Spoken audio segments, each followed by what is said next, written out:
Kumusta naman ang reaksyon ng katawan sa gamot? Wala namang signs of allergy. Wala po, Dok. Mm-hmm. Okay, thank you. Okay. Doktora Palma, Doktora Palma, you are needed at your arm.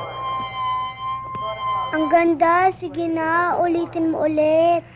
Hayaan mo ulitin niya yan. Basta inumin mo lang ang gamot mo, ha, Annette? Hi. Kumusta ka na? Mabuti po. Nurse. Ba't ka nandito?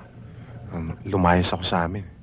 At naisipan kong sumaglit muna at kamustahin ka. Sorry kung nakagulo kayo ng dahil Wala sa yun. akin. Huwag mong isipin yun. Ana, baka hindi na tayo magkita pag alis ko. Gusto ko lang malaman mo na palagi kitang maaalala. Dahil sa isang himig na binubuo ko sa aking isipan. Para sa iyo ang awiting yun. Ikaw ang aking inspirasyon. Saan ka pupunta? Uuwi mo na ako sa atin. Oh. Iniinom mo bang gamot mo, Eric? Ano ba? Ang tagal naman eh. Hoy, huwag ka ganyan. Sige. Isa pa.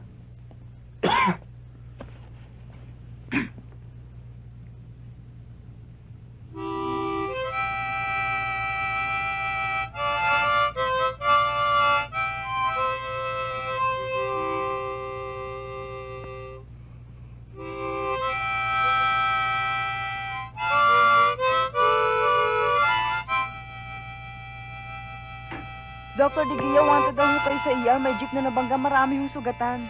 Kailangan na rin ho kayo sa emergency room. Ana, sandali lang please. Sandali. Gusto ko lang malaman mo na ikaw ang aking awit. Ikaw ang aking musika. Ana, mahal kita. Kailangan na po tayong magmadali. Doktora! Ana! Kailangan na ho kayo sa emergency room. Doktora Digia, you are needed at the ER. Doktora, marami Doktora hong Digia, sugatan. you are needed at the ER. Doktora! Doktora Digia, to the emergency room, please.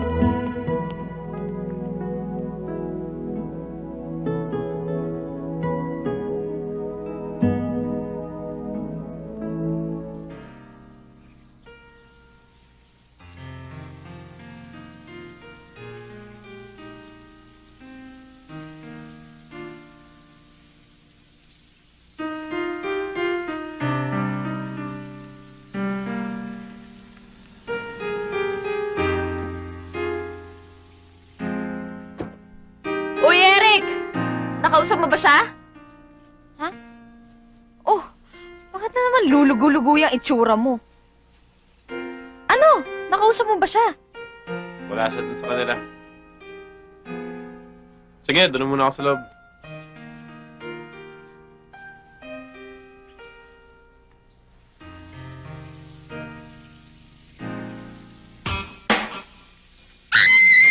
Ay!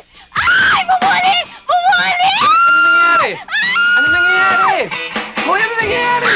Ay! Bumuli! Ay! Ba? Bumuli! Ano ba? Eric! Eric! Ano ba? Napapatakot! Ayan! Ano, anak? Eric! Bumuli tayo!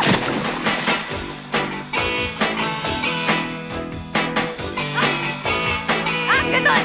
Saka, sige, magkakayo.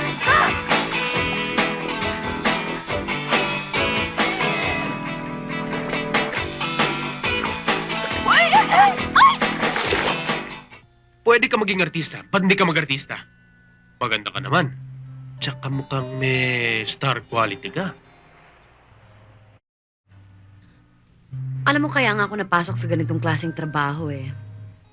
Merong isang babaeng negosyanteng madala sa probinsya namin noon. Meron nga daw siyang kumparing direktor na pwede niya nga raw akong pakilala doon dahil nga raw maganda ako. Yun pala, ibinenta na nila ako sa kasa. At yung sinasabi niyang direktor, customer na pala.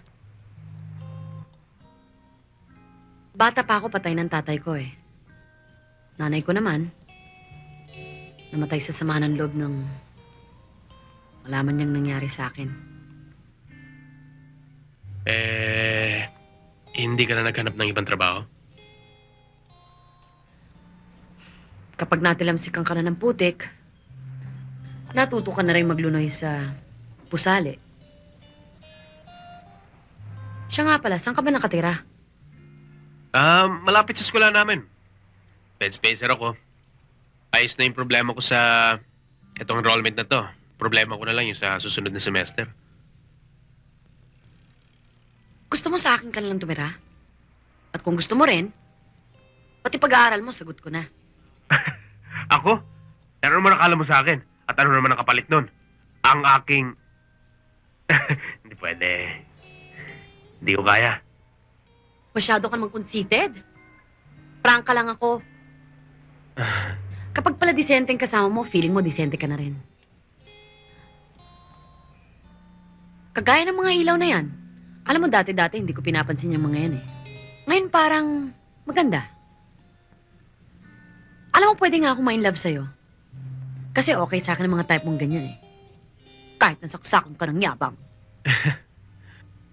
Gusto mo, try tayo? Pag pareho tayong na-inlove sa isa't isa, edi okay.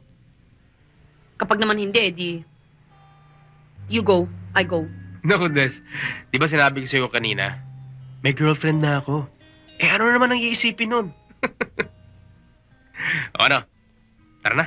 Diyan ka yata eh. Dito ako. Tara. Uy, sandali. Huwag mo naman akong basta iwanan dito. Pambihira ka talaga, oh. Baka mamaya pagkamalan pa akong Ihatid mo naman ako sa bahay. Total, ako na magbabayad ng pamasahe mo, eh. O sige.